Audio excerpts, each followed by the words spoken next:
주권방송 시대의 징표입니다. 지난 8월 14일 한국을 방문하신 프란시스코 교황님이 4박 5일의 일정을 마치고 18일에 바티칸으로 돌아가셨습니다. 이번 교황 방한의 사목적인 행보는 가장 슬프고 고통스러운 현장, 곧 세월호 유족들과의 만남에 초점을 두셨습니다. 4박 5일간의 방한 일정 가운데 무려 5차례 세월호 유족들을 만나시고 위로해 주시고 또 그들의 목소리를 들어주셨습니다. 그러나 가짜 대통령 박근혜는 5월 16일 유가족 대표들을 만났을 뿐 지금은 그들을 외면하고 진상규명의 요구조차 거부하고 있습니다. 40일 이상을 목숨을 건 단식을 하고 있는 유민희 아빠 김영호 씨는 박근혜에게 이렇게 말했습니다. 박근혜는 유가족 대표들과의 만남에서 언제든 다시 만나겠다고 약속하고는 다시는 만나지 않았고 유가족들의 의사가 반영된 특별법과 특검을 제정하겠다고 해놓고 유가족들이 반대하는 특별법을 강행하고 있습니다. 소박하고 인간미가 넘치는 착한 목자 프란시스코 교황과 피도 눈물도 없는 비정한 인간 박근혜가 적나라하게 대비됩니다. 박근혜가 사퇴하지 않는다면 한반도 8천만 국민들의 불행과 절망은 멈추지 않을 것입니다. 오늘 시대의 징표는 부정선거로 당선된 가짜 대통령 박근혜 사퇴를 촉구하면서 방송을 시작하겠습니다. 저는 신성국입니다. 네, 저는 최민석입니다. 네, 심현주입니다. 예, 이원영입니다. 네, 오늘은 저희들이 교황 방한이 남긴 것이 무엇인지 짚어보면서 그분이 한국 사회와 교회에 던진 메시지의 의미를 되새겨보는 시간을 갖고자 합니다. 심현주 박사님을 저희들이 특별히 초청했는데 심 박사님께서 이번 방한 동안 교황께서 가장 중심에 두신 주제와 관심은 무엇이었다고 보시는지 간단히 말씀 좀 해주시기 바랍니다. 네. 그것은 교황님께서도 여러 번 말씀하셨다시피 사람이 중심이 되는 사회, 특별히 가난하고 소외된 사회적 약자들이 중심이 되는 세상을 만들려고 하는 것이 교황님의 핵심적인 메시지였다고 생각을 합니다. 이번 교황 방한이 저는 처음에는 큰 관심이 없었어요. 왜 그런 거 아니? 이 정통성 없는 그 박근혜 정부에 이용당하지 않을까. 난 가톨릭 신부가 관심이 없다 그래서 좀 의아했는데 네. 이용당하지 않을까 우려 때문에 그러셨군요. 예, 그러니까 이 박근혜 정권이 그 유독 교황 방안을 그렇게 아주 애써서 심혈을 기울이고 공을 들인 이유가 뭔가 봤더니 바로 그 금년 초부터 시작된 그 부정선거, 그런 이를 규탄하는 천주교 신부들의 그 식문사가 계속됐죠. 그렇죠. 네, 이거를 중단케 할 수 있는 것은 바로 교황 방한을 통해서 이제 우리 분위기를 그쪽으로 시선을 돌릴 수 있지 않은가. 그런 염려가 있었던 것이죠. 그러나 우리 교황님께서는 저의 그 어떤 기대를 넘어서 정말 저희들에게 보여주신 그런 모범적인 착한 목자의 그 행보가 특히 그 세월호 유족들의 그 아픔을 보듬어주는 것이 참으로 좋은 성과가 아닌가 저는 나름대로 이렇게 분석을 해보았습니다. 저도 비슷한 생각을 했었는데요. 교황님이 한국 방한, 그러니까 방한에 대해서 오히려 긍정적인 생각보다는 이제 부정적인 생각을 많이 갖고 있었어요. 그래서 오히려 어떤 일정으로 어떤 행보를 걸으실지에 대해서 별로 관심이 없었던 게 사실인데요. 이제 예를 들면 지난 84년에 요한 바오로 2세께서 방한을 하셨을 때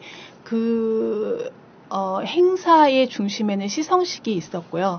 그러니까 우리 한국 천주교의 유세가 얼마나 커졌는지를 과시하는 어떤 이제 그런 행사 중심에 방한 일정을 가지고 있었기 때문에 요번에도 사실은 시복식을 중심으로 한 그 한국 천주교의 어떤 교세를 한번 이 세상에 그러니까 한국 사회에 알리는 이런 계기가 되면서 일회성 행사로 끝나지 않을까라는 생각을 염려를 좀 하고 있었습니다. 저는 근데 교황님 방안이 이제 결정이 되고 나서 일단 저야 이제 정치학을 공부하고 있는 사람이니까 어떤 경우에도 이제 이런 일이 있으면 이게 양 상대방의 이해관계가 맞아떨어지니까 방안이 성사되는 거 아니겠습니까? 예. 그러니까 예를 들면 이제 그 이해관계자라고 하면 여기서 가톨릭 교회, 로마 교회가 있을 거고요. 그러니까 세계 가톨릭 교회라고 얘기할 수 있겠죠. 그 다음에 한국의 천주교회가 있고 또 한 축이 이제 그 정부가 될 텐데. 네네. 이 3자의 이해관계가 맞아떨어지게 된다는 얘기는 사실은 교황님이 가톨릭 교회의 지도자이기도 하지만 엄연히 바티칸 시국이라고 하는 한 국가의 이제 국가 원수죠.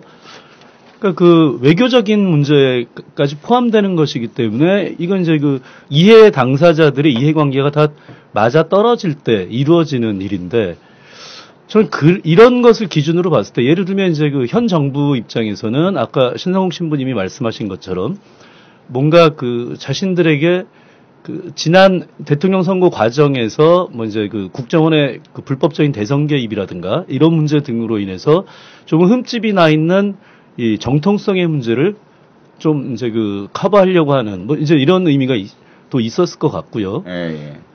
그 다음에 이제 그 한국 천주교회 입장에서는 글쎄요, 뭐, 꼭 이렇게까지 얘기를 할 수 있을 것 같지는 않지만, 어쨌든 이제 가톨릭 교회의 양적 성장이라고 하는 한국 교회, 이런 면에서 이제 그 이해관계가 있었을 것 같고, 또 이제 이 바티칸의 입장에서 보면, 아시아 방문이라고 하는 걸 통해서 최근 들어서 전 세계의 각 대륙을 보면 아시아 지역에서의 가톨릭 신자의 증가가 이루어지고 있는데 이것을 좀 극대화해보자 하는 뭐 이런 식의 이해관계들이 있지 않았을까 싶습니다. 그런데 제가 놀랬던 것은 단지 4박 5일 왔다 가셨는데 이런 식의 이해관계에서 각각이 생각하고 있었던 어떤 프레임들이 있었을 텐데 이 방한이라고 하는 이벤트를 통해서 그 프레임을 교황님 한 분이 한꺼번에 다 뛰어넘어 버렸다는 거죠. 예. 그렇죠. 그래서 그 8월 14일로부터 시작된 교황 프란치스코 방한을 그 8월의 크리스마스라고 그래요. 그 8월에 한국 땅에 예수님이 오셨다라고 하는 얘기로 8월의 크리스마스라는 얘기를 하셨는데 실제로 방한 초창기에 우리가 보았던 과정에서는 일정만 보면 이 일정 속에 그 프란시스코 교황이 가지고 있는 그동안의 이미지와 당신이 가지고 있는 가치 체계를 한국에 드러내 보일 만한 일정이 없다. 그래서 기대할 것이 별로 없다. 그래서 많은 우려를 했는데, 그 4박 5일을 지내고 나면서 그 중간중간에 아주 맥락을 쫙 끼고 있는 당신의 가난한 사람들을 위한 가난한 교회의 가난한 사람들을 위한 손길들, 위로의 손길들이 쭉 진행되어지면서 완전히 반전시키는 역할들을 보게 됐어요. 그 점에서 보면 저는 이제 그 예를 들어서 현 정부 입장에서는 지금 가장 핫 이슈라고 할까요? 되어 있는 게 지금 세월호 특별법에 대한 문제인데 현 정부의 입장에서는 현재 진행하고 있는 광화문 농성장이 교황님 방한을 계기로 해서 어떻게든 이게 좀 철수가 됐으면 뭐 이런 생각을 하지 않았겠습니까? 근데 저는 굉장히 놀라웠던 것이 교황님 방한을 앞두고 전 세계 매스컴들이 사실 이 문제가 굉장히 이제 초점을 두고 있었는데 일거에 이 판이 확 바뀐 게 이제 강우일 주교님이 그 단초를 강우일 주교님이 첫 단초를 띄워주셨다 이거지. 이 고통받는 사람들의 눈물을 외면하고 미사를 진행할 수 없다. 그래서 그대로 미사에 참석할 수 있게 결단을 내려주신 것. 이러면서 저는 좀 말하자면 아까 말씀드렸던 각각의 이해관계자들이 갖고 있었던 어떤 프레임이 이 구조 자체가 일거에 바뀌어버린 게 아닌가 이런 생각이 좀 들었습니다. 여기에다가 교황님 그 통역 및 수행을 하셨던 정재천 신부님이신가요? 정재천 신부님. 이 신부님의 역할도 뭐 그 겉으로 확 눈에 보이게 드러난 건 아니었지만 전 그 뒤에서 굉장히 좀 역할이 크게 되신 게 아닌가 이런 생각이 듭니다. 결론적으로 보면 왜 지난번 방송할 때 제가 이번 교황님 방안을 빗대서 아주 훌륭한 캐릭터를 갖고 있는 배우를 이제 그 무대에 올려야 되는 기획자가 어쩌면 이렇게 그 배우의 캐릭터를 다 없애는 기획을 했는지 모르겠다는 말씀을 드렸는데 이 상황에서 역설적으로 그 배우가 이제까지 그 기획 의도로 갖고 있었던 즉 배우의 좋은 캐릭터를 다 없애려고 했던 이 프레임을 일거에 뛰어넘어 버렸고 살려내는 역할을 그렇죠. 정재천 신부님이 하셨다 이런 뜻. 그러니까 이 과정에서 전 굉장히 크게 그 역할을 해주신 분이 강우일 주교님과 정재천 신부님이 아닐까 이런 생각이 좀 들었습니다. 그리고 이제 그 교황님께서 사실은 행보 자체 안에서 이렇게 드러나는 특징 중에 하나가 교황님은 특별히 교리나 도구마에 연연하지 않으셨던 분으로 드러나기 시작하는 여러 가지 흐름들이 생겨요. 그러니까 예를 들면 8월 17일 세월호 참사로 아들을 잃은 그 이호진 씨에게 직접 세례를 베푼다든가 그 세월호 참사 진실 규명을 위해 나무 십자가를 800km를 가까이 이렇게 도보숭배를 마친 이호진 씨에게 세례를 주는 일은 가톨릭 교회 안에서 정말 이례적인 일일 뿐만 아니라 그 우리의 상식을 뛰어넘는 일이에요. 적어도 6개월 예비자 과정을 거쳐야 그 세례를 받는다고 하는 고정관념을 뛰어넘는 틀이기도 하고요. 야, 이게 이제 사실 프란치스코 교황님 과거 추기경 시절에 교리상 이유로 미혼모 자녀에게는 세례를 줄 수 없다고 하는 성직자를 향해 아주 단호한 그 강력한 발언을 하신 부분이 있죠. 위선자다 그건. 네. 성직자로서 위선자다. 그런 말씀을 당신이 직접 실행하신 거죠. 그 다음에 이제 실제로 교황님께서 가난한 사람들을 직접 보듬어 주시는 역할을 하시는데 그 유가족들을 4박 5일 동안 매일 만나셨단 말이에요. 지속적으로. 그리고 마지막 날에는 명동성당에서 열린 평화와 화해를 위한 미사에서 강정, 밀양 주민들을 비롯해서 쌍용 자동차 해고 노동자들 그리고 위안부 그 어머니들까지 할머니들까지 초대해서 만나주시는 흐름을 이렇게 전체적인 흐름을 가난한 사람들을 보듬어 안고 가는 교회의 큰 어르신을 이렇게 보게 해주는 역할을 하는 거 보면서 이제 우리가 가지고 있는 고정관념들을 착착착착 깨주는 역할들을 해주시지 않았나 싶었어요. 예, 저도 바로 그 점에서 프란치스코 교황님의 개혁성이나 리더십을 보는데요.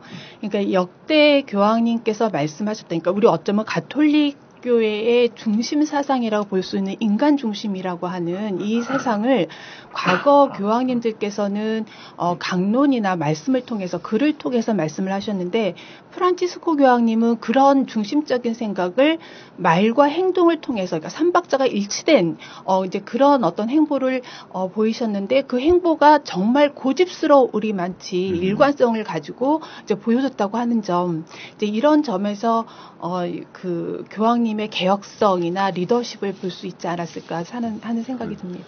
저는 이 교황님 방안의 마지막 백미라고 생각된 게 어떤 거였냐면요. 이제 마지막에 활용점정을 찍은 게 돌아가시는 비행기 기내에서 이게 나중에 이제 나온 얘기죠. 그러니까 누구라고 밝히진 않으셨고 누군가가 이 세월호 유족들을 추모한 노란 리본 그걸 좀 그 중립을 지켜야 되니까 그걸 떼는 게 좋지 않겠습니까? 뭐 이제 이런 얘기를 했다면서요. 예. 그런데 이제 교황님이 단호하게 그 인간의 고통 앞에서 중립은 있을 수 없다. 뭐 이런 식으로 말씀을 정말 그 한마디 감동적이었습니다. 저는 그러니까 마지막에 활용점정이 그러니까 이 말씀이 아니었을까. 이 한마디로 교황님 스스로가 왜 이 한국을 방한하셨는지 이걸 그대로 이제 보여주신 게 아닌가 이런 생각이 들었고요. 그 이번 방한 과정에서 좀 재밌었던 것은 사실 그 아까 최 신부님이 말씀하신 이호진 선생이 그 십자가를 메고 그 순례를 떠나기 전에 그 저희 정의평화민주 가톨릭 행동에서는 길거리 미사에 나오셔서 그 떠나기 전에 이제 마지막에 나오셔서 하신 얘기가 당신께서 계속 천주교 세례를 받기 위해서 노력을 했는데 계속 교리 시간이 안 맞거나 뭐 자신이 또 이제 생업이 있으니까 바쁘고 이래서 못 받았다입니다. 그래서 정말 간절하게 그 길거리 미사 마지막 멘트가 뭐였냐면요. 자기는 주장한다. 선세례 후 교리. 그랬습니다. 그걸 계속 주장했어요. 예. 저도 몇 번 걸었는데 걸으면서 그때 문기현 신부님한테도 얘기했대요. 예. 아, 나 저기 세례 받으려고 하는데 교리가 안 된다 그러니까 이번에 교황님한테 요청해서 교리 받겠다. 아니면 이제 세례 받겠다. 세례 받고 난 다음에 교리 하겠다. 예. 그랬는데 이 얘기를 처음부터 일관되게 했는데 그게 나는 그거 그냥 농담이라고 생각을 했고 그게 이루어질 거라고 생각하지는 못했어요. 그러니까 그만큼 이호진 선생이 이제 특히 세월호 참사를 통해서 그 아이를 잃고 나서 더 이런 신앙이랄까요? 이게 더 훨씬 더 이제 정말 더 간절해진 게 아닌가 이런 생각이 들었는데 교황님께 사실은 얘기할 때 이게 꼭 될 거라고 생각하진 않았답니다. 예. 그러니까 마지막 그 동아줄 잡는 심정으로 말씀을 드렸는데 본인도 깜짝 놀랐대요. 교황님이 해주시겠다고 해서.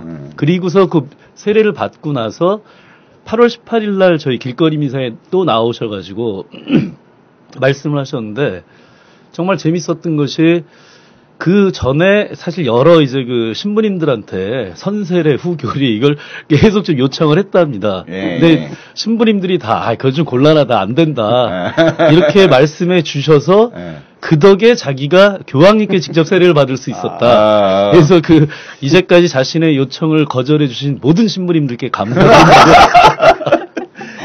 아니 그러니까 실제로 지금 겸손과 섬김의 자세를 꾸준히 보여주셨던 프란치스코 교황의 인지도가 엄청 상승했다고 그래요. 당시 60%를 상회했다고 그러는데 그 교황님의 방한 이후로 꾸준히 성장하는 카톨릭 교세에 그 힘을 보탤 것이고 그 이후로도 상당한 영향력을 미칠 거라고 보는데 신 박사님은 그 이후의 방향, 어떤 카톨릭 교회의 영향력이 있을 것 같습니까?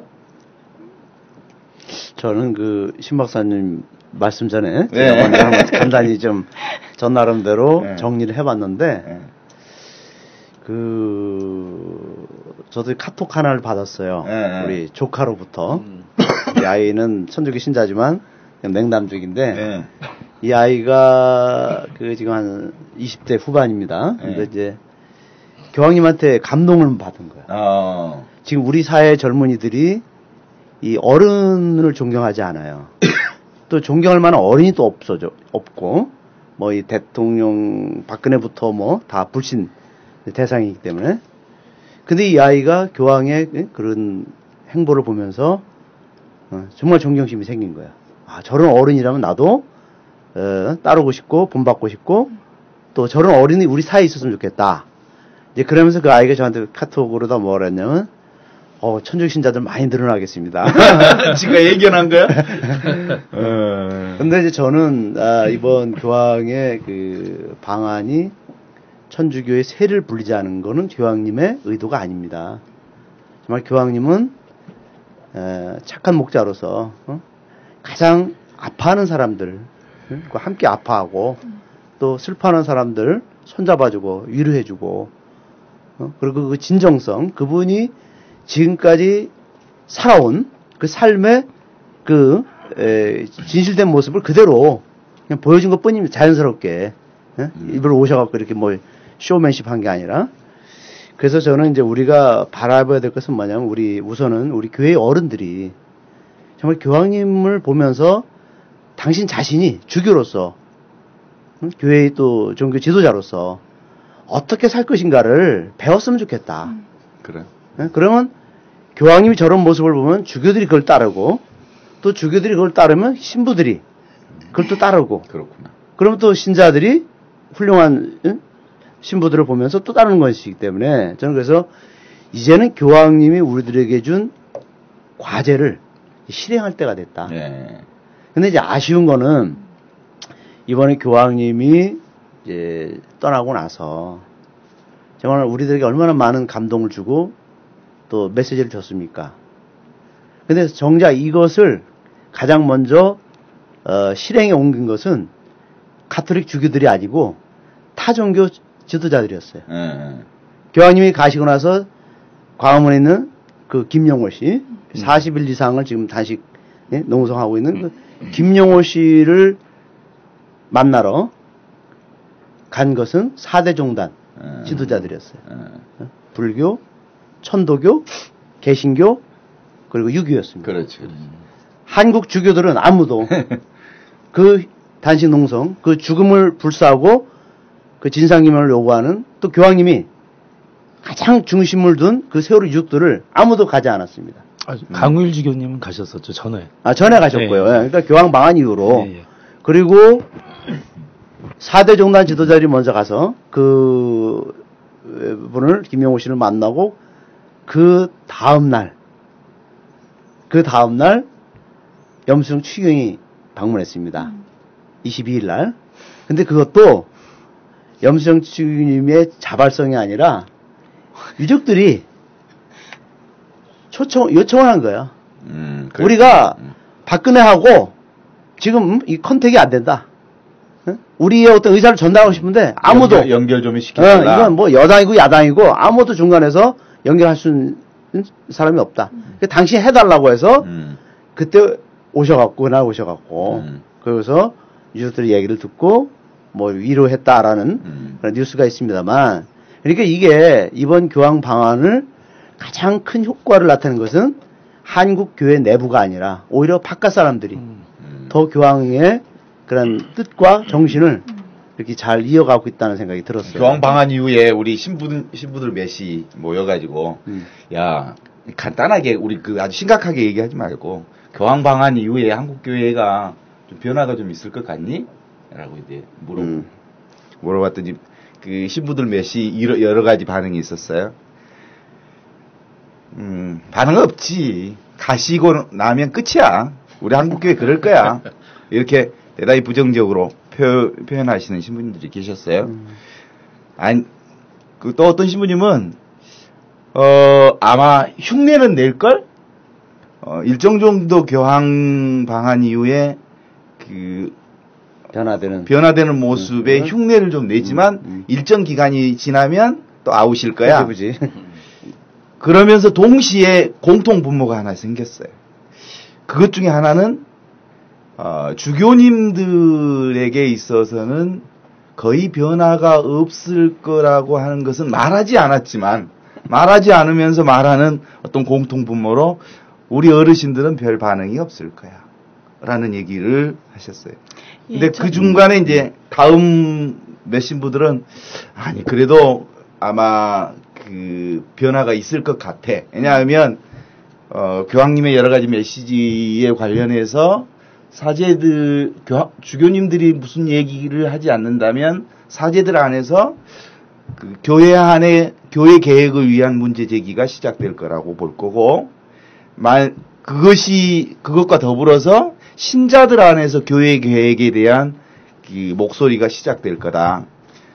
그리고 이미 우리 한국 가톨릭 교회, 한국 사회뿐만 아니라 한국 가톨릭 교회 안에서는 교황의 메시지가 그 가난한 이들을 위한 가난한 교회라고 하는 아주 중요한 방향성을 정확하게 제시하고 갔었기 때문에 그걸 모르는 한국 가톨릭 교회 또 한국 사회의 사람들은 없다.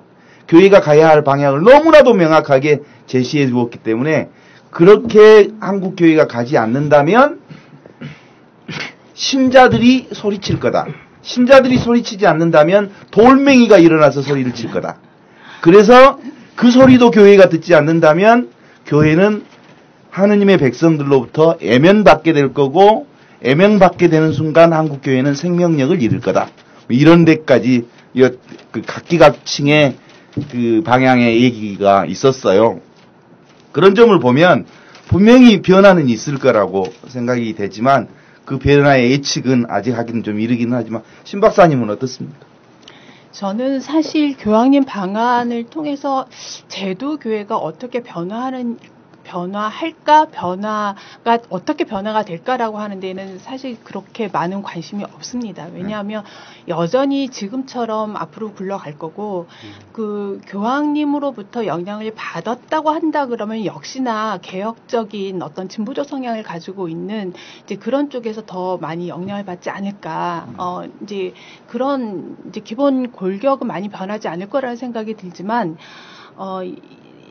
또 한편으로는 이제 무슨 생각을 하고 있느냐면 이제 특히나 이제 교황님의 메시지가 이제 말씀으로는 가난한 사람을 중시하고 존중하는 사회라고 얘기를 하지만 이것이 어떤 활동을 필요로 하는지를 생각한다면 그 활동이 너무나 어렵다.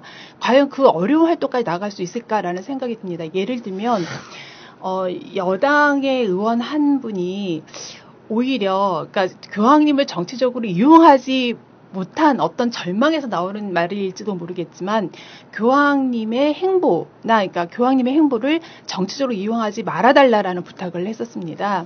근데 이 말씀은 그러니까 이 여당 의원이 한 얘기는 무엇이냐면 교황님이 가난한 사람을 우선적으로 한다라고 하는 이 말이 그리고 이 실천이 과연 정치적 행위이다라는 것이죠.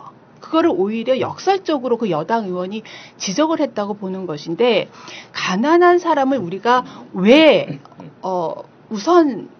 우선적으로 선택을 해야 되고 가난한 사람을 위해서 행동한다는 것이 어떤 행위인가라고 하는 것을 한번 생각을 한번 해보게 하는 것이죠. 그러니까 이 사회 안에서 가난한 사람들을 우리가 먼저 생각해 준다라고 하는 거는 그 사람들이 불쌍해서 그 다음에 이제 성서에 나와 있는 대로 예수님께서 그분들을 사랑하셨기 때문에 단지 이 이유만은 아니라고 보거든요. 그러니까 교황님께서도 말씀하셨다시피 사회 정의를 이루라.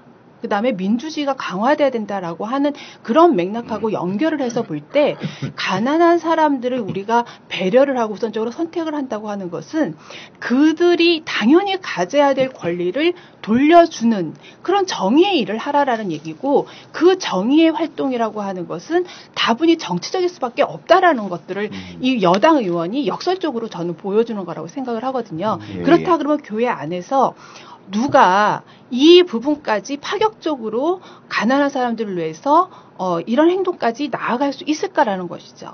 그렇다고 한다 그러면 어떤 질적인 변화, 어떤 근본적인 변화는 좀 실상은 좀 어렵다고 저는 보는 것이죠.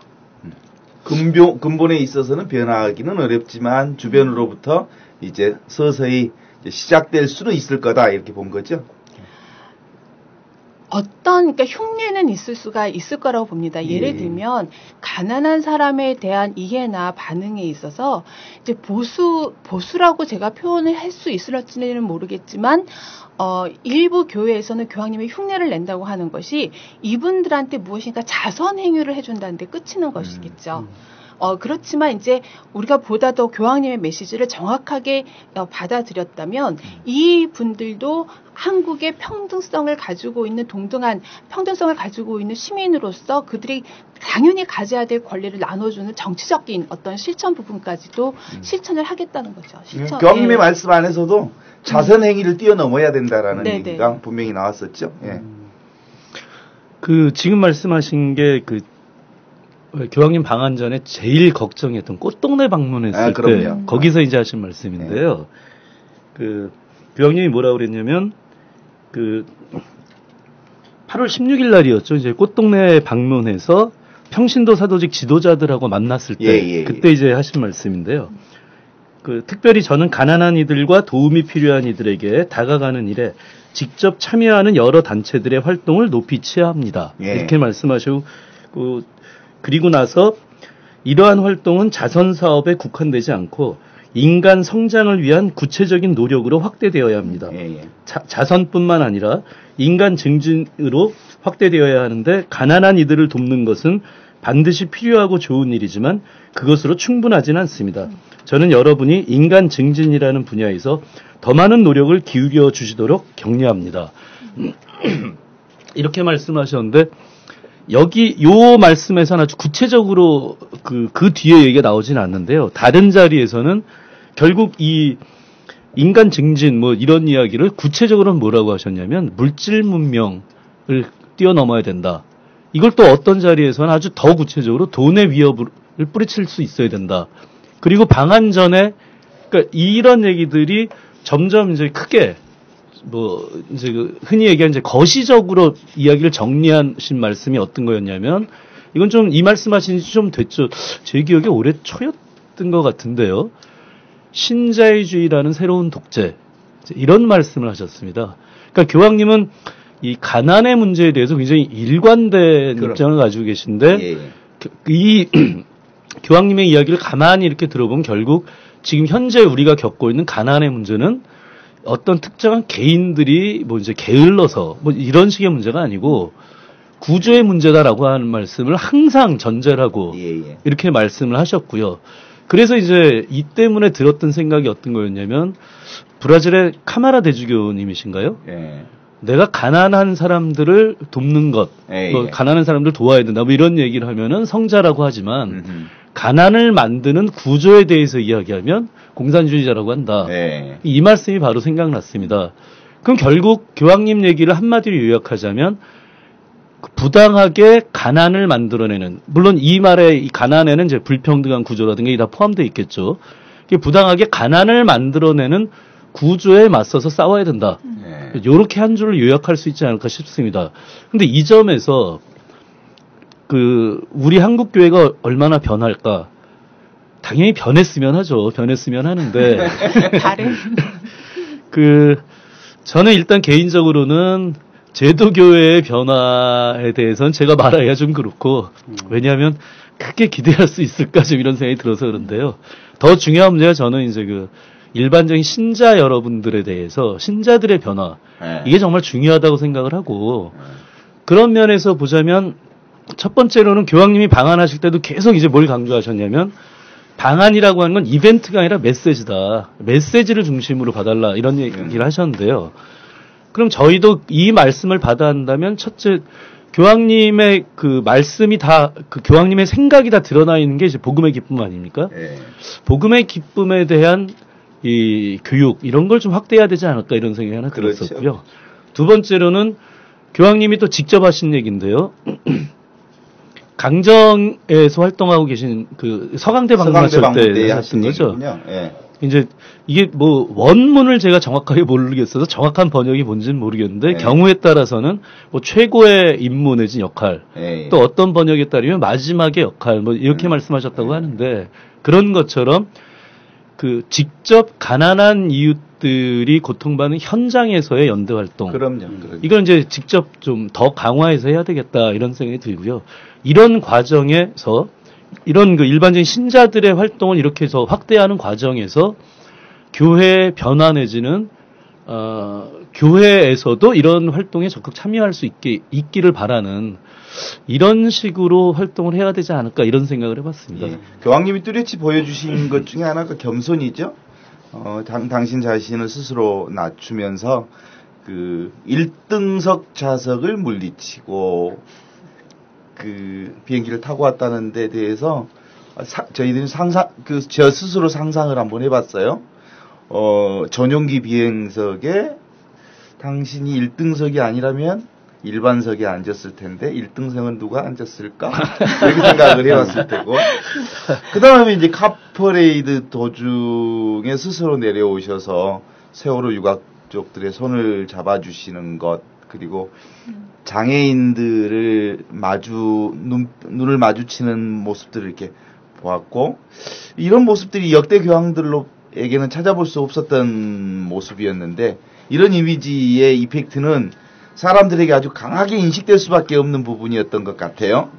그리고 이제 언어 자체가 되게 언어 감각이 뛰어나신 분 아닌가 싶은데 아주 짧은 언어에 모든 것을 담는 그런 언어들을 쓰시는 거 보면 신자유주의의 모습들에 관련해서도 직설적으로 비판하고 근데 직설적으로 비판하는데 사람들에게 거슬림을 주지를 않아요. 거부감을 주는 말투가 아니면서 사람들을 공감시키게 하는 언어. 아니, 언어의 예술사 같기도 하고 말이죠. 그럼 방금 얘기한 것 보면은, 그 교황님의 언어의 돌직구, 그 돌직구 중에 최고의 돌직구는 고통 앞에 중립이란 있을 수 없다. 거의 그냥 우리가 그 말을 모르나요? 알죠. 아는데 이야, 이 시점에 이 말이야말로 최고의 활용점정이다. 그래서 역대 교황님들과 달랐던 점은 무엇이고, 교황에게 정말 배울 점이 있다면 어떤 것을 배울 수 있었을까?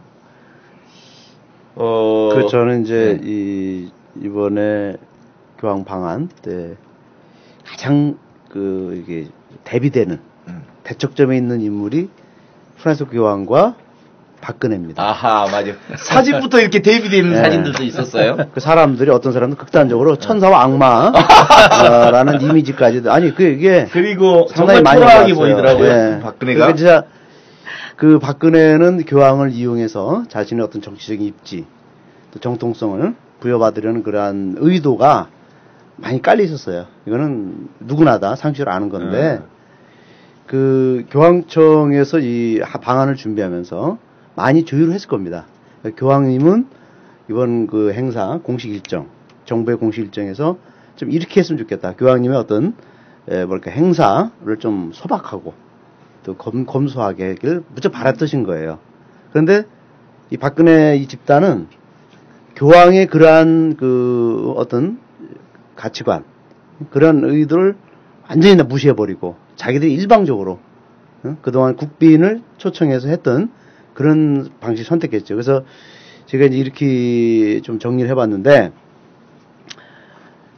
박근혜 집단은 프란시스코 교황의 인격과 신앙을 전혀 파악하지 못하였다. 교황 방한 첫날 청와대 그 공식 환영식에서 총을 든 그 의장대 사열이 있어. 아유, 정말 거슬리더라고요, 그게. 네. 총을 든 군인들과 또 그것도 부족해서 창과 칼을 든 그 옛날 우리 조선의 네, 그래. 그 궁정 병사들 복장까지 동원시켜서 정말 어울리지 않는 상황들. 평화의 상징으로 사도이신 교황을 세워놓고 열병을 하는 것인. 속으로 얼마나 화나셨을까? 예, 그래서 표현은 못하고. 교황님의 얼굴이 너무 불편하고 그리고 너무 아주 정말 곤혹스러운 그런 얼굴이 그대로 드러났습니다. 교황께서는 아르헨티나에서 과거 군사 독재를 겪으신 분이기에 그 군인들의 그 잔악성을 다 경험하신 분이에요. 군사 독재. 그래서 교황께서 그 청와대 사일대에 서 계신 교황의 표정이 굳어 있었고 또 불만스러운 모습을 우리가 볼 수 있었고요. 그런데 이 멍청한 박근혜 집단은 이렇게 교황을 아주 불편스럽게 만들었어요. 오자마자. 손님에 대한 예의가 아닙니다. 이거 모독이죠. 그래서 저는 박근혜와 프란시스코 교황 둘 사이의 그 인격과 품위가 얼마나 큰 차이가 있는지 이번에 그 아주 적나라하게 다 비교가 될 수 있었습니다. 그래서 교황님께서 나는 작은 차를 타겠다. 소울차를 타고 오셨는데 그 안에 담긴 메시지가 얼마나 큰 겁니까? 그런 영혼이 있는 교황님이시지. 서울에 오셔서 소울이 된 거, 아니면 영혼이 있어. 어떻든 그 교황님이 그렇게 우리 한국 정부에다가 제시할 점은 그걸 알아들어야죠. 그러면 모든 행사 일정도 그렇게 맞춰줘야 되는데 이 박근혜는 전혀 그걸 무시해버렸어요. 교황에 대한 예의를 전혀 갖추지 못한 것이죠. 지금까지 종교 지도자들이 그동안 이렇게 존재감이 없었던 이유 중에 하나도 알고 보면 가난한 사람들의 현장, 고난의 현장, 역사의 현장에 서 있지 않았기 때문이었습니다, 사실은. 예를 들어서 교황의 방안이 상당 정도 사람들에게 감동을 일으키는 것은 실제로 현장 안에서 현장과 부합된 말을 하기 때문에 사실은 감동을 주는 거였죠. 그 세월호 유가족도 한 번이 아니고 여러 차례 만난 것도 그런 의미에서 의미가 있죠. 아직 발견되지 않는 희생자들을 기리면서 쓰신 편지도 사람들을 참으로 많이 감동시켰습니다.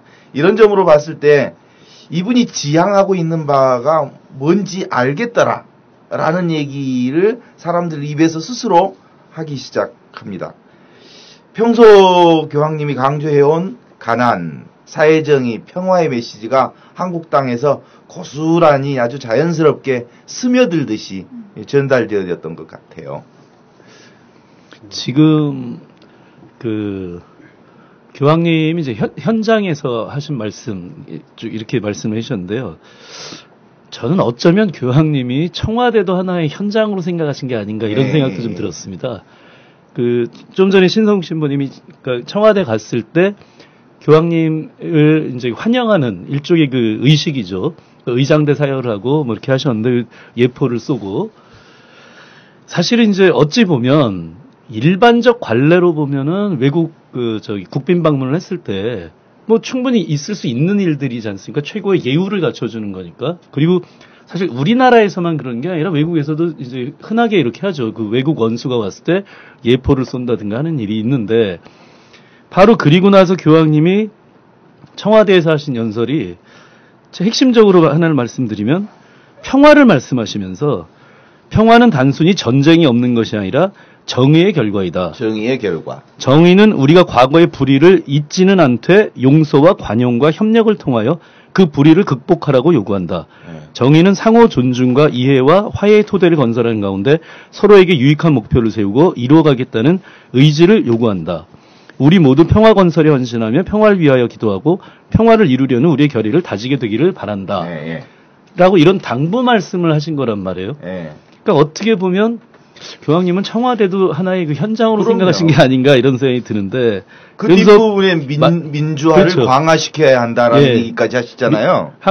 민주주의가 강화되기를 바란다는 말씀도 하셨고요. 그러면서 또 덧붙이시기를 사회 구성원 한 사람 한 사람의 목소리를 듣고 열린 마음으로 소통과 대화와 협력을 증진시키는 것이 대단히 중요하다. 그러니까 그 언어는 너무너무 부드러운데 그 메시지는 사람의 심장을 도려내는 듯한 메시지란 말이에요. 실제로 민주주의를 강화시켜야 된다라는 얘기가 청와대 현장에서 터져 나왔다는 얘기는 우리는 그동안 그 산업화와 민주화를 충분히 이룩한 나라도 얘기하고 있고 많은 사람들이 그렇게 그 대한민국 민주화 이루어졌다라고 얘기하는데 아직 너희들 부족한 게 너무 많아. 민주주의를 더 강화시켜야 돼. 지금 해왔던 현 정부 꼬라지를 보면 이것밖에 안 돼. 이게 민주주의라고 지금 내놓을 수 있는 거야? 라는 얘기 아주 강력한 메시지가 거기 들어있잖아요. 그렇죠. 굉장히 점잖게 말씀을 하셨는데 정말로 청와대를 현장으로 생각하신 게 아닌가라고 제가 느낀 게 박근혜 대통령을 만나서 교황께서 해주셨으면 하고 바랬던 얘기를 정확하게 콕콕 집어서 말씀을 해주신 거죠. 특히 저는 이제 이 민주주의 증진에 대한 얘기도 당연히 그렇지만 전 소통과 협력, 화해 뭐 이렇게 특히 소통을 말씀하셨는데 이 김영호 씨가 지금 청와대에 계속 요구하고 있는 게 딴 게 아니라 면담하지 않습니까? 우리 얘기를 들어달라. 바로 그 말씀을 하신 거죠. 어찌 보면. 그러니까 이건 꼭 이제 그 세월호 유족들만의 문제가 아니라 전체 우리 대한민국에 고통받는 사람들과 당신이 소통해야 된다. 이제 이런 말씀을 하신 걸로 해석이 되는데 전 이렇게 봐서 처음에 교황님 방한 일정이 나왔을 때 제일 처음에 청와대 방문 이걸 보고 정말 사람들이 많이 우려하지 않았었습니까?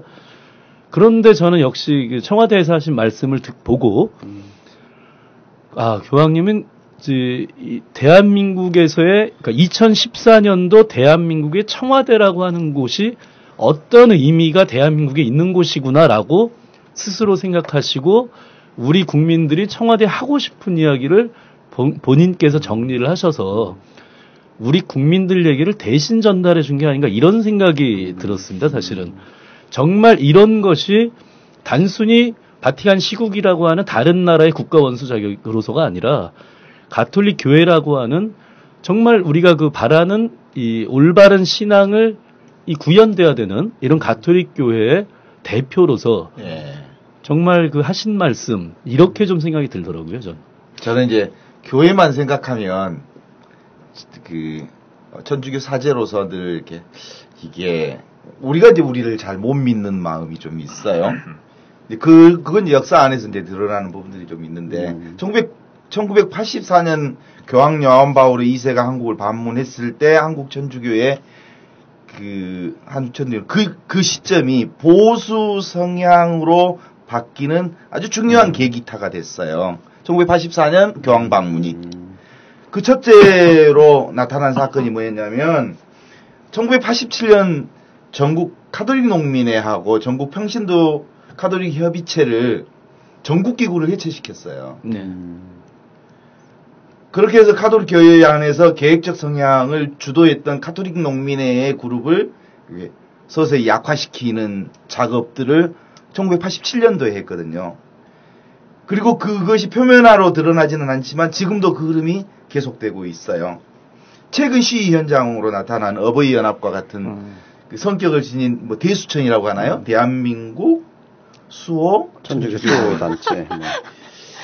앞으로도 한국 천주교회 안에 계획적 성향의 평신도 운동이 일어나는 데는 저는 한계가 있다고 생각을 하는데, 왜냐하면 각 성당의 사목회를 중심으로 한 지도층이 꽤 먹고 살만한 사람들로 형성된 사람들이 교회 조직을 주름잡고 있거든요. 그리고 그들이 어떤 의미로 정치적, 신앙적으로 보수적 신앙의 주도를 중심에 이루고 있어서 카톨릭 교회의 계획적 성향의 발걸음을 물꼬를 트기란 지금의 이 조직 체계 속에서는 그 한계가 분명하지 않나 싶거든요. 그렇게 볼 때 보수적인 카톨릭 교회가 최근 성장하고 있다는데 그 이유가 뭘까요? 그럼에도 불구하고 성장한다. 그래서 저는 그 성장이라는 그 뜻을 어떻게 받아들일지, 저는 이제 지금 교세는 더 이상 증가되지는 않고 있습니다. 분명한 사실은.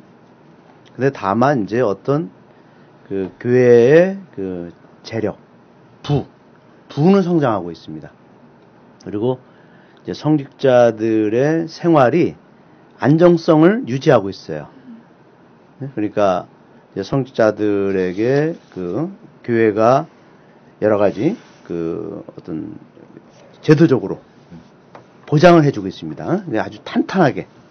그러니까 뭐 의료 시스템도 교구마다 잘 돼 있고, 성직자들이 아프면 어느 병원, 카톨릭에서 운영하는 재단병원에 가서 다 무료로 다 진료받을 수 있고 다 보장되고, 그리고 신부들이 은퇴하고 나면 70대부터 이제 공식적으로 은퇴할 수 있는데, 은퇴하고 나면 그 은퇴 사제들에 대한 그 제도적인 보장, 생활 보장이 아주 100% 완벽하게 잘 되어 있어요. 그래서 그 교황님께서 한국 주교단을 14일 날 만나셨을 때 분명히 한국교회에 세속화돼 있다라고 하는 부분을 정확하게 지적을 하셨고요.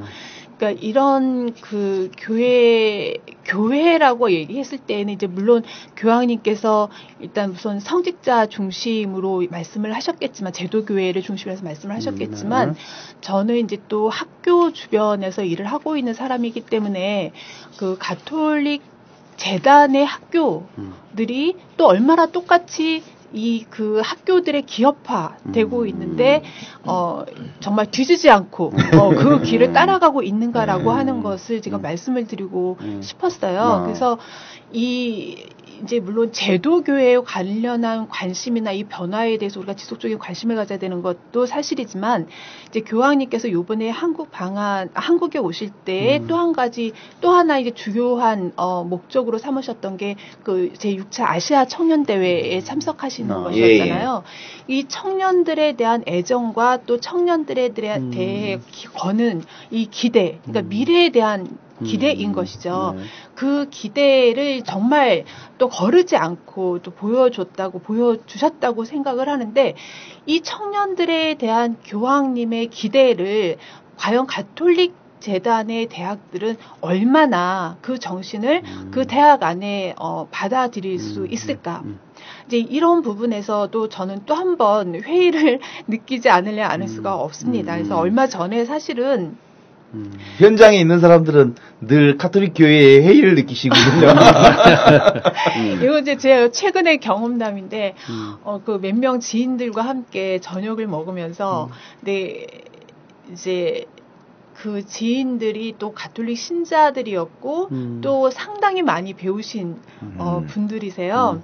근데 거기서 제가 오늘날 현재 이제 제가 지금 대학에서 느끼는 것들을 이제 좀 말을 했죠. 그래서 좀 어두운 얘기이긴 했지만 이 가톨릭 재단의 대학들도 정말 그 취업률을 높이고 또 그다음에 이제 정부로부터 그 수혜를 많이 받아서 정말 그 대학들끼리의 경쟁에서 뒤지지 않는 학교를 만들어 보겠다라고 하는 이 와중에서 학생들이 정말 받아야 되는 가르침을 받아야 되는 이 가치관 교육들이 굉장히 많이 밀려나고 있다. 그러니까 취업을 잘하기 위한 학과목에 많이 밀려나고 있고 그 중요성이 떨어지고 있다. 그래서 학생들이 무엇을 배우고 또 거기에서 일을 하고 있는 특히 이제 강사들의 경우에 이 사람들이 그 자리를 잃게 되면 앞으로 먹고 살 수 있는 길은 또 어디서 발견할 것이냐. 그러니까 이제 교황님께서 일자리가 없는 사람들도 말씀을 하셨으니 이제 같이 엮여지는 문제들인 것이죠. 그래서 이제 제가 이런 얘기를 했더니 그 지인 한 분이 저한테 무슨 말씀을 하셨냐면 현실적으로 어쩔 수 없는 일 아니냐. 가톨릭 대학이라 할지라도 현실적으로 한국 사회에서 실존하기 위해서는 어쩔 수 없는 일이다라는 얘기를 하셨는데 순간 제가 무슨 생각을 했냐면 나는 윤리신학을 했기 때문에 이게 이상주의자일 수밖에 없을까라는 생각이 들었던 거예요. 근데 이제 또 다른 분이 저한테 무슨 말씀을 하시냐면 피해망상증을 가지고 있다라고 그렇게 지적을 하시더라고요. 그래서 저는 그 순간에 무슨 생각을 했냐면 무엇이 피해망상증이고 무엇이 문제의식인가라는 생각을 했습니다. 그래서 그러니까 만약에 현장에서 내가 고통당하고 있는 그 사람으로서 얘기를 하면 피해의식이 되는 거고 교황님과 아니면 교황님과 같이 또 내지는 이제 사제들과 같이 아주 안정된 생활상에서 이런 현실 문제를 얘기하면 이거는 문제의식이 되는 건가. 글쎄 이제 이런 어떤 생각을 하면서 저 무슨 한편으로는 또 그러면서 연관에 대해서 무슨 생각이 들었냐면 교황님께서 어떻게 하면 다른 사람들과 공감할 수 있는가라고 하는 부분을 또 한 번 제가 생각을 하게 됐습니다. 그래서 편견이 없는 거죠. 이 사람이 어떤 처지에 있는지 편견을 갖지 않고 그 사람이 어떤 어려움을 얘기하고 무엇을 바라는가라는 것을 그대로 수용할 수 있을 때 공감 능력이 생기는 것이고 그 안에서 이 사회 문제를 어떻게 바꿔나갈 것인가라고 하는 고민이 시작된다고 봅니다. 교황님의 메시지는 너무 자명하게 톡톡톡톡 사람들을 건드려주는 부분이 있어요. 그리스도인이라면 그 단호하게 무한 경쟁과 물질주의에 맞서야 한다. 특히 새로운 형태의 가난을 만들고 있는 노동자를 소외시키고 있는 비인간적인 이런 경제 모델을 거부하기를 빈다. 한 종교의 수장이 이런 메시지를 과연 던질 수 있을까? 대단히 이례적이지 않아요? 일반적으로 이제 이 세계적 규모의 종교를 대표하시는 분. 이런 차원에서는 이런 얘기 거의 안 하시죠. 그렇죠. 왜냐하면 일단 좀 스스로 생각할 때 좀 점잖아야 되고, 뭐 이제 또 여러 가지 현실적인 여러 가지 그 외교적 관계나 이런 걸 다 고려해야 되기 때문에. 외교적 표현이라고도 하기도 하고 그러잖아요. 그런데 지금 프란치스코 교황님은 하여튼 이 문제에 관한 한은 굉장히 단호하신 것 같더라고요. 아예 정확하게 신자유주의 모델을 새로운 독재라고 규정을 하고 이걸 거부해야 된다고 하시고 이렇게까지 말씀을 하셨는데 그런 면에서 지금 최민석 신부님 말씀해 주신 게 성모 승천 대축일 미사 때 강론 말씀이잖아요. 그러죠. 그러니까 이 나라의 그리스도인들이 사회의 모든 영역에서 정신적 쇄신을 가져오는 풍성한 힘이 되기를 빕니다. 그들이 올바른 정신적 가치와 문화를 짓누르는 물질주의의 유혹에 맞서 그리고 이기주의와 분열을 일으키는 무한 경쟁의 사조에 맞서 싸우기를 빕니다. 사실 여기까지 말씀하셨으면 뭐 그냥 이렇게 애둘러서 말씀하셨구나 생각할 수도 있겠는데 바로 이어지는 문장이 뭐였냐면 조금 전에 신부님이 말씀하신 새로운 형태의 가난을 만들어내고 노동자들을 소외시키는 비인간적인 경제 모델들을 거부하기를 빕니다. 예. 아예 이렇게까지 말씀하셨거든요. 참 이건 어찌 보면 이례적이다라고 이야기할 수도 있지만 교황님의 삶 자체를 보면은 굉장히 당연한 표현같이 저는 그래서 이 두 지점을 한번 발견해 볼 수 있을 것 같아요. 교황님이 가지는 그렇게 말할 수 있는 아주 중요한 틀 중에 하나는 첫 번째로는 그 공감 능력이 뛰어나다. 바로 그 공감 능력을 근거로 해서 그 사회적 구조, 그것을 만드는, 가난한 사람들을 만들어내는 구조에 대한 비판 능력 또한 뛰어나다. 그러니까 공감 능력 플러스 비판 능력이 결합되어서 나오는 그 얘기였기 때문에 사람들에게 공감을 주면서도 사람들에게 강한 메시지로 드러난 거 아닐까, 뭐 이런 생각이 들어요. 그러니까 그 프란치스코 교황님이 가지신 공감 능력이라든가 아니면 다른 사람들에게 갖는 그 애정의 진실성이라고 하는 것은 정말 그 두 번 얘기하면 숨찰 정도로 우리가 너무 강한 어떤 감동과 함께 그걸 인식을 했는데요. 사실 교황님께서 얘기하셨던 신자유주의 문제라든가 아니면 이제 경제 구조의 문제, 정치 구조의 문제라고 하는 거는 이미 역대 교황님께서 사실은 다 말씀하신 그럼요. 거예요. 예. 이제 다만 이제 이런 것들이 그 문헌상이 아니라 우리가 직접 그러니까 사람에 대한 진실성을 가지고 있는 분한테 들었기 때문에 그게 이제 더 큰 울림으로 와 닿는 것인데요. 교황님이 우리 한국에 오셔서 저는 그 예언자로서 그분의 또 특징을 우리가 좀 놓쳐서는 안 된다. 예언자로서. 그래서 그 예언자라는 것은 우리 그 시대에 가장 중요한 문제를 끝까지 그것을 중심으로 잡고 또 그것을 그 하느님 안에서 풀려는 그런 이제 자세인데 교황님이 이렇게 당당하게 또 거침없이 행보하는 것은 그분 안에 있는 그 하느님에 대한 확신, 이것을 진리에 대한 확신이 있는 거죠. 그래서 청와대에 가서도 사전에 사실 교황청과 청와대 간에 서로 간에 어떤 메시지 조율도 했습니다. 그러나 그걸 다 교황청에서는 거기에 연연하지 않고 교황님이 하고 싶은 말을 그대로 했어요. 외교적인 수사도 없고 뭐 한국 사회에 또 박근혜에게 하고 싶으면 다 해버렸어요. 또 주교들에게도 마찬가지로 성직주의에 얽매이지 마라. 그리고 주교들이 가난한 사람들의 편을 들어야 된다. 보통 그 어른들은 상대방의 어떤 맞추어서 이렇게 적절한 표현을 하는데 교황님은 그렇게 하지 않거든요. 정말 아주 적나라하게 다 말씀하셨어요. 그래서 제가 볼 때는 우리 교황님을 통해서 우리가 좀 배워야 될 점은 바로 우리가 당당하게 우리 주교들이 정말 부자들 눈치 보지 말고 그리고 세월호 이런 문제에 대해서도 당당하게 발언할 수 있고 중도 입장을 쓰지 말고 교황처럼 고통받는 자에게서 나는 중도가 없다.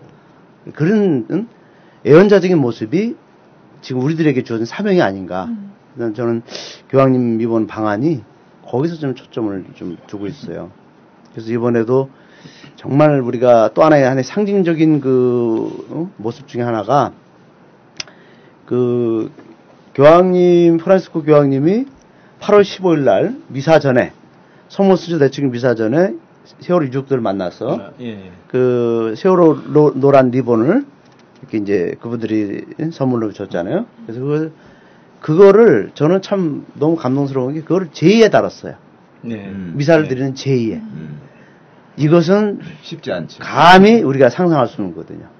이렇게 우리가 일반 옷에 달고 다니는 거하고 이제 당신 미사 집전 중에 사람들에게 보여주는 제의에 다는 거하고는 이분이 세월호를 바라보는 그 시각이 얼마나 컸던가. 그래서 저는 이제 그런데 교황님께서 그냥 단순히 그날만 달지 않고 출국 때까지 달고 가셨답니다. 그러면 그분께서 유족들의 그 아픔을 잊지 않겠다. 계속 기억하겠다. 진정성을 보여준 거죠. 근데 이 세월호 리본을 다른 사람이 누군가 확인해 봤더니 한국 주교들은 아무도 없었어요.